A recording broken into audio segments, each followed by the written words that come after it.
নমস্কাৰ। আচলতে বহুত দিন হ'ল ইউটিউবত ভালকৈ ভিডিঅ' দিব পৰা নাছিলোঁ আৰু আজি ভাবিছোঁ এটা সময় পাওঁতে ভিডিঅ' বনাওঁ।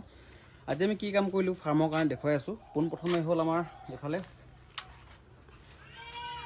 এইটো আমাৰ মাকৈ আমি গুড়া কৰা ইয়াত পিঠাগুড়ি খুন্দিব পাৰি এইটো মেচিনত।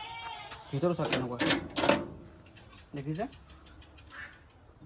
এখন চকৰিটো ঘূৰি থাকে এনেকৈ। ইয়াত মাকৈ গুড়া কৰিব পাৰি, পিঠাগুড়ি খুন্দিব পাৰি। আৰু দেখুৱাই আছোঁ এয়া চাওক, ঘৰত খুন্দোৱা মাকৈ কোৱালিটি দেখিছে, কোৱালিটি চাওক কিমান হাই ফাই কোৱালিটি মাকৈ দেখিছে। এয়া হৈছে 1 নম্বৰ মাকৈ, ঘৰৰ মাকৈ যেতিয়া মানে ঘৰতে কুটোৱা মাকৈ। আচলতে ঘৰৰ মাকৈ মানে মোৰ ঘৰত খেতি কৰা মাকৈ নহয়, মানে ঘৰত কুটোৱা মাকৈ কাৰণে যেনেকুৱা। আপুনি বজাৰৰ পৰা ল'ব গ'লে আপুনি কম দামত পাই যাব, কিন্তু বহুত বস্তু মিক্স কৰে সিহঁতে, তো সেইকাৰণে অলপ সাৱধান নহ'লে ল'বলৈ। আৰু এইফালে চাওক, আমাৰ ব্ৰইলাৰ ফাৰ্মত মোৰ যিটো ইনভাৰ্টাৰ আছিলে, ইনভাৰ্টাৰ CC কেমেৰা গোটেই বস্তুখিনি যেন তেন এখন কাঠৰ পিয়া টাইপৰ এখন আছিলে, যেন তেনেকৈ ৰখা গৈছিলে। কিন্তু মই ভাবিলোঁ যিহেতু এটা মূল্যৱান সামগ্ৰী আৰু এটা চিকিউৰিটি চিষ্টেমৰ ভাল বস্তু এটা অকণমান ভালকৈ ৰখাটো দৰকাৰ, সেইকাৰণে আমি আজি এইটো বনালোঁ। ইয়াৰ এই পাৰ্টটোত আমি ইনভাৰ্টাৰ বেটেৰী ৰাখিম। বেটেৰীটো ৰখা মানে অকল ইয়াৰ ওপৰত নহয়, এনেকৈ তক্তাটো আমি জোখত কাটি এনেকৈ তক্তাখন আমি দি দিম। দি দিলে বেটেৰীটো কষ্ট নাপাব আৰু ইনভাৰ্টাৰটো খুব ধুনীয়াকৈ বেটেৰী ৰাখি যাব। এখন পিছফালে এনেকৈ লগাই দিছোঁ গ্ৰিল টাইপত, চবফালে দি দিছোঁ, বেটেৰীটো বাগৰি নাযাওক, মানে ছেফটিৰ কাৰণে দিছোঁ আৰু ওপৰৰ এই পাৰ্টটোত ইয়াতো ছেম, ইয়াতো আমি এনেকৈ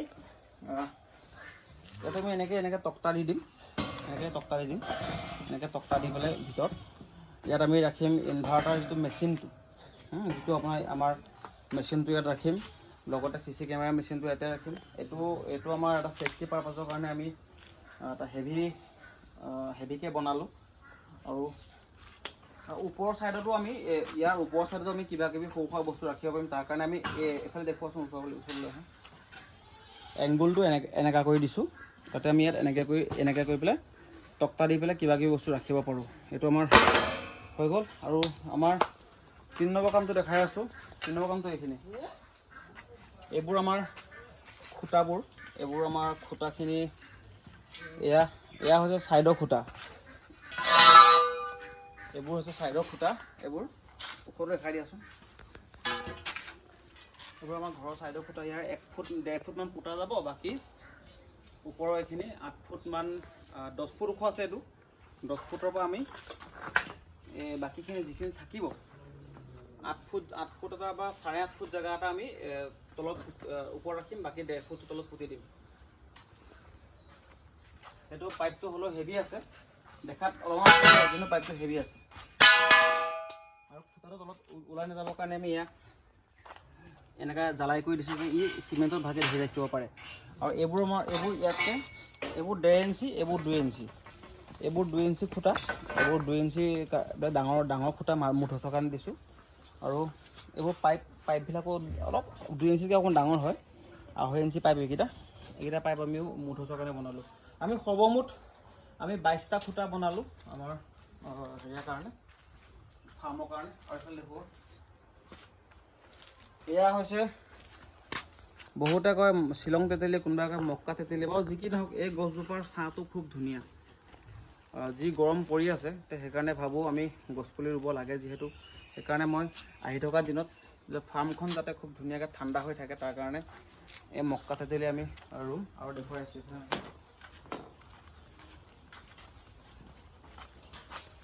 আমাৰ নতুন কামখিনিৰ কাৰণে আমি আজি এয়া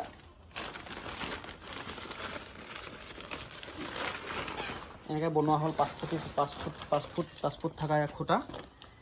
টোটেল 22টা খুঁটা বনোৱা হ'ব। অলপ আৰু কেইটামান আছেগৈ বনাবলৈ, মেক্সিমামটো বনোৱা হৈ গ'ল, আৰু 6টামান আছে বনাবলৈ। আমাৰ ৰতন দাই বনালে গোটেইখিনি।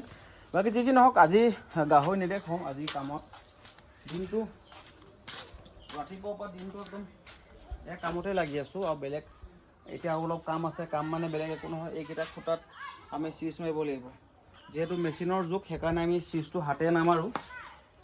এইটো আছে নহয়, এইটো খুব ধুনীয়া। এইটো একদম গ্ৰাইণ্ডিং মেচিনত লগাই দিয়াৰ লগে লগে এইটো দি ফাই চাফা হৈ যাব, মানে একদম মজা হয়।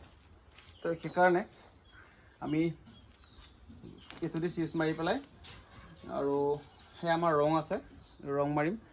বাকী আজি বহুত দীঘলীয়া নকৰোঁ, ভিডিঅ'টো দীঘলীয়া নকৰোঁ মানে কি হ'ল, ৰাতিপুৱাৰ পৰা আমি কামত লাগি আছোঁ, অলপ ভাগৰো লাগিছে, গৰমো লাগিছে, সেইকাৰণে আজিলৈ আমি ভিডিঅ' ইমানতে সামো। ৰতনে হাঁহি হাঁহি গৈছে, ৰতনক দেখাই দিয়াচোন, হাঁহি হাঁহি পলাইছে যে ভিডিঅ'ত মই কথা কৈ আছোঁ কাৰণে। বাকী যি কি নহওক, ধুনীয়া ধুনীয়া কেইটামান আপডেট আছে, মই আনি আছোঁ আপডেটকেইটা, আপোনালোকে চাব। আৰু সেইকাৰণে চেনেলটো ছাবস্ক্ৰাইব কৰিব নাপাহৰিব, লগতে আপোনালোকে বেল আইকন দবাই দিব। আৰু এটা কথা কওঁ, মই অতি সোনকালে মোৰ ইউটিউব চেনেলৰ নামটো যাযাবৰ DMটো চেঞ্জ কৰিম।